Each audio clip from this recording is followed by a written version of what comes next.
Let me say how glad I am to have had this opportunity to be invited by President John Pombe Magufuli to have this conversation. I was already in Kenya and I got a phone call to come back, and I did. And he is the first president in this continent who has taken the step to invite me at a very short notice to have a long conversation on Africa. I may have met other presidents, but this is unique. Unique in the sense that I've had the opportunity to have a conversation of nearly 1 hour with President John Pombe Magufuli, and what amazes me is the president's ability to explain in detail many of the things that have happened in the last 4 years in this 5th administration of the government of the United Republic of Tanzania. We have talked about what has happened in the area of infrastructure, what has happened in the education sector, what has happened in the health sector, what has happened in terms of international relations. And what has come out very clearly and what has impressed me is that the president has the pulse of the nation. He knows what is happening. He is able to state in detail what is happening in Iringa, what is happening in Mwanza, what is happening in Chalinze, what is happening in different sectors, and his appreciation of the fact that going forward, Africa can only realize her potential if her men and women are dedicated to do things that are in the best interest of the society. Some of the statistics that I've got from him, that when he assumed office, there were 20,000 ghost workers, 14,000 workers who did not have qualification.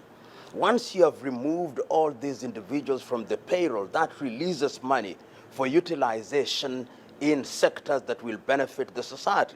I've also learned that in Tanzania, public workers now receive their salaries on the 23rd day of every month. And that is amazing. And as I've said, and I'll repeat again, when one is involved in such earth-moving changes, there'll be no shortage of people who will not see the beauty and the goodness of what is being done.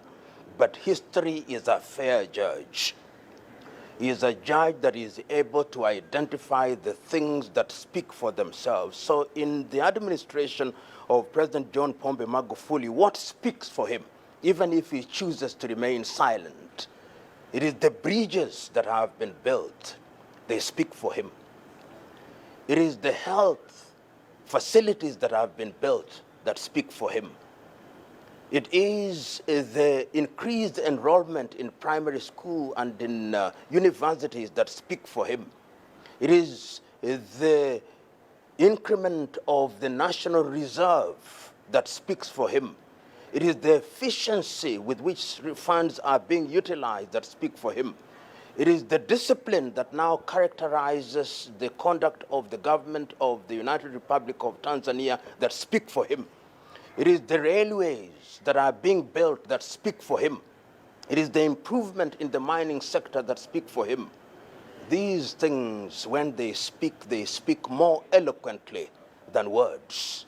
And I am certain that that is the direction in which we should move. And there is something to be said about that administration. Focus, dedication, vision. And that is what Africa needs. That, to me, is the trick that will move Africa from the muck and mire of lamentation to the hard ground of implementation and in the improvement of the quality of people's lives. Because after all is said and done, what is the purpose of government? Purpose of government is to create an environment where people can realize their potential and to provide for them in the critical areas of health, education, and of course, to ensure that there is food and opportunities for young men and women. And I believe that President John Pombe Magufuli is thinking in that direction when he talks about the 4th Industrial Revolution, when he talks about robotics and internets and the use of technology and transfer of technology for the betterment of the people of Tanzania. I've had a beautiful conversation. I've had an enlightening conversation.